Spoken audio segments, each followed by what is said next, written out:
Орсоргүй болсон алдартай хүмүүс. 4-р хэсэг.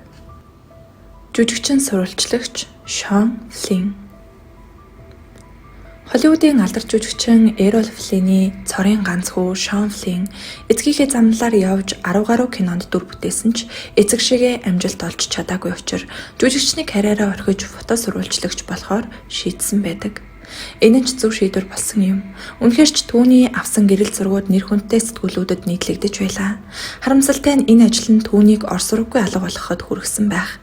1966 оны 1-р сард Шон Флинн өмнөд Вьетнамд бие даасан гэрэл зургийн сурвалжлагчаар ирсэн бөгөөд эхлээд Францын Парис Матч сэтгүүлд, дараа нь Time Life сэтгүүлд, эцэст нь United Press International сэтгүүлд ажиллажээ. Удалгүй Вьетнамын дайны үеэр бие даан сурвалжлага хийх дайны тухай цуврал гэрэл зургийн цомгоо гаргасан нь нэлээдгүй амжилтанд хүрч ам өрссөн гэрэл зургийнхаа ачаар дэлхийд даяар алдартай болжээ. Тэр аюултай нөхцөлд ажилдаг төдийгүй хамгийн сайн зураг авахын тулд юу ч хийхээс буцдаггүй байв. Тэр байтугай зарим үед өөрөө цэргүүдийн хамт тулалдах ч хэрэг гардаг байжээ. 1966 оны 3-р сард Шон Флинн зураг авч байхдаа өвдгөндөө шархтаж байсан удаатай. 1968 онд Тэтийн довтлооны дараа Шон Вьетнам руу дахин буцаж иржээ. Тухайн үед CBS News телевизийн зураглаачаар ажиллаж байсан бөгөөд Дананг хотоос өмнө зүгт 85 милийн зайд Америк нэгдсэн улс болон хойд Вьетнамын цэргүүдийн хоорондын тулааныг сурвалжилж ээлжит зураг дарахын тулд Америкийн цэргүүдтэй хамт шүүхрээр үсэрчээ. Ингэж явхдаа тэр гарнатын хилтерхийд баг зэрэг шархтаж байсан юм. Шон Флинн хамгийн сүүлд Time сэтгүүлийн ажлын томилтоор Камбож улс руу яваад сураггүй болжээ. 1970 оны 4-р сарын 6-нд Шон Флинн болон түүний хамтран зүтгэгч сурвалжлагч Дана Стоунтай Сайгон дахь байлдааны фронтыг хайж болохын тулд Түрэнсээ Honda мотоциклээр Камбожийн нийслэлээс гарч явахдаа шалган нэвтрүүлэх цэг дээр олзлогдсон гэдэг. Баригдахаасаа өмнө тэр хоёр шалган нэвтрүүлэх цэгийг алсаас ажиглангаа хэд хэдэн сэтгүүлчтэй ярилцжээ. Шалганы ойролцоо засгийн газрын цэргүүд хамгаалалт авсан байгааг хараад Шон Стоун хоёр айж эмээхгүйгээр шалган нэвтрүүлэх цэг рүү явахаар шийдэв. Тэр хоёрыг хөдлөхөөс өмнө сурвалжлагч Стив Бэйл тэдний гэрэл зургийг дарсан байдаг. Энэ мөчөөс хойш тэд усанд хаясан чулуун мэт орсороггүй алга болсон юм.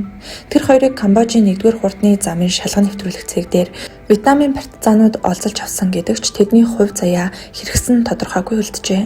Харин Вьетнамын засгийн газар тэр хоёрыг Камбожийн улаан гихмэрүүд бүлэглэл устгасан хэмээн мэдээлжээ. Тэр үйл явдлаас хойш хэн ч Шон Флиннийг дахин олж хараагүй юм. Хожим түүнийг Мексикт явж байна гэсэн яриа гарсан ч хэн ч баталж чадсангүй. 1991 онд Камбожид 2 эрэгтэй хүний зохицолдсон ч ДНХ-гийн шинжилгээгээр тэднийх биш сураггүй болсон 2 далайн дээрэмчний зохицос болохыг тогтоожээ.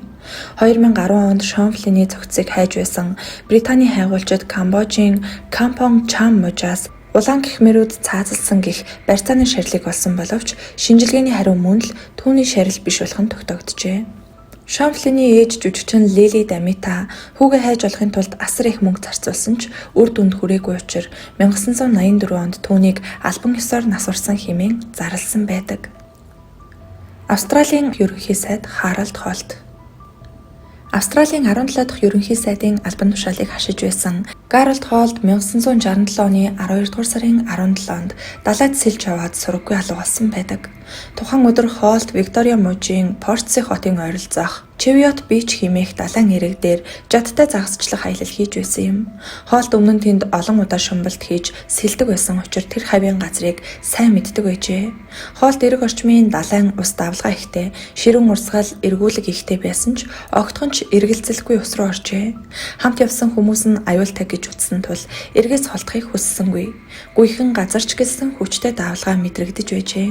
Гэсэн хэдий ч Холт далайн давлгаан доогоор шурхан хүчтэй давлгааг сөрөн сэлж явсаар удалгүй бараан тасарсан байна. Эрэг дээр үлдсэн хүмүүс түүнийг дуудсан ч тэр гараа өргсөнгүй. Тусламжч гуйсангүй. Ингээд түүнийг орсороггүй болсноос нэг цагийн дараа Холтын эхнэр зараад түүнийг алга болсон тухай мэдэгдэн Викториягийн цагдаагийн газартай холбогдсноор Австралийн түүхэн дэх хамгийн том эрэл хайгуулгын ажил эхэлсэн юм. Тус улсын батлан хамгаалах хүчнийг бүхэлд нь хөдөлгөсөн энэхүү эрен хайх ажилд 340 гаруй хүн оролцжээ. Хүчтэй салхи далай ширүүн төрлөг бороотой байсан хэдий ч Холтыг хамгийн сүүлд харсан газрын ойролцоо 50 шумбагч ээлжээр шумбаж эрен хайх ажиллагаа эхлүүлсээр байв.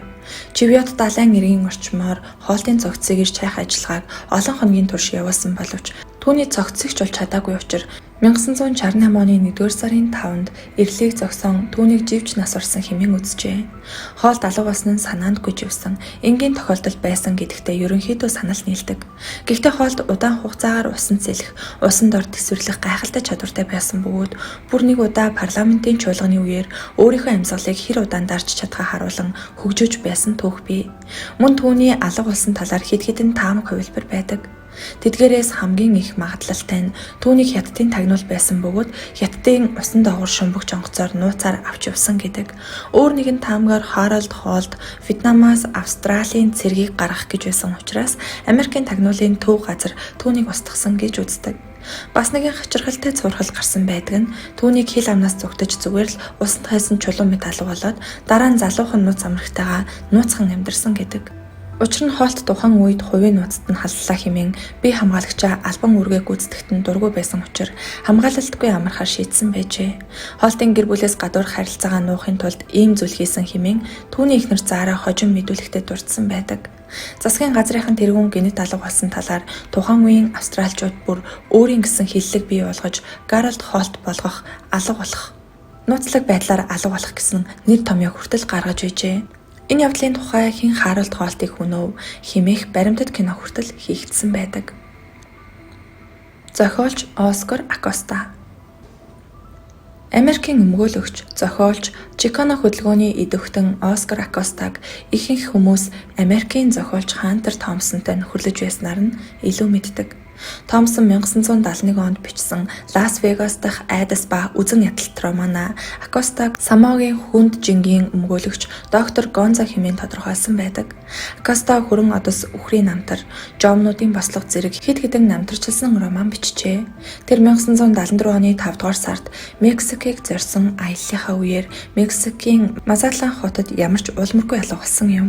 Хамгийн сүүлд Акоста хүүрөөгөө уцтаж би цагаан цасаар хужигдсан завинд суух гэж байна хэмээн хэлсэн гэдэг. Түүнээс хойш сураг тасарчээ. Хүмүүс Акостаг Майамид нуугдаж байгаа гэсэн цуу яриад хараасан бөгөөд хэсэг хугацааны дараа түүний найз Хантер Томпсон эмгэнэл бичснээр энэ цуу яриа төгсгөл болсон юм. Томпсон найзаагаа мансууруулах байцсанд донтсон байсныг дурдаад Акостаг хар тамхины наймаачид хүнөөсөн эсвэл улс төрийн аллагын золиос болсон хэмээн ярьсан байдаг. Зарим хэвлэлд Акостаг аяллахаа үеэр хар тамхи хэтрүүлэн хэрэгэлсэн эсвэл мэдрэлийн хямралд ороод нас барсан хэмээн таамаглаж байжээ. Гэвч Акостагийн цогцос хизээч алдаагүй юм. Нийгмийн зүтгэлтэн Жими Хоффа.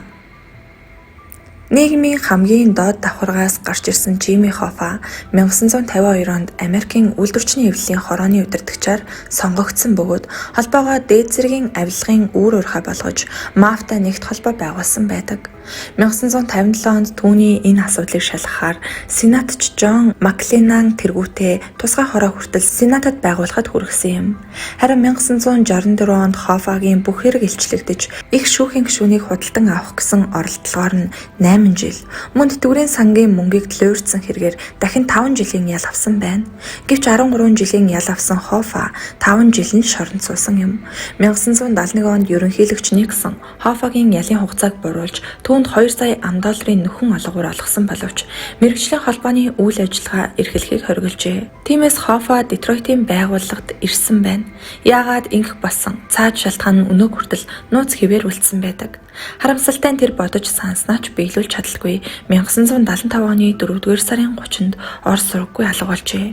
Хамгийн сүүлд түүний Детройтын дагуул хот Bloomfield Township-ийн ойролцоо өдрийн 3 цагийн үед рестораны машины зогсоолын дэргэд байхад нь харсан гэдэг. Үүнээс өмнө тэрээр эхнэрлүүгээ автомат утсаар ярьсан байдаг. Зогсоол дээр Хоффагийн машин онгорхой байсан боловч өөрийнх нь улмар огт илрээгүй байна. Түүнийг мафийн нууцыг илчилж ялын хугацаагаа бууруулсан тул үүнийх нь хариуд мафууд алсан гэж олон хүн үздэг. Түүний хайчсныг болон чухам яг юу болоод өнгөрснийг хэн ч тайлбарлаагүй юм.